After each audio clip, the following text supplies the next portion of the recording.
হারামজাদি, তুই সত্যি করে বল, এটা কয় মাসের বাচ্চা? 4 মাস হইছে আমি প্রেগনেন্ট। আবার মিথ্যা কথা বলে। মিথ্যা কথা বলার জায়গা পাস না? তোর পেট দেখে কেউ বলবে এটা 4 মাসের বাচ্চা? এরা দেখে তো মনে হচ্ছে 9 মাসের বাচ্চা।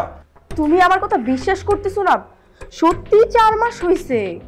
আর আমার শুধু ভুলটা হয়েছে যে আমি তোমাকে জানাইনি, এটাই আমার অপরাধ হয়েছে, এছাড়া আর কিছু না।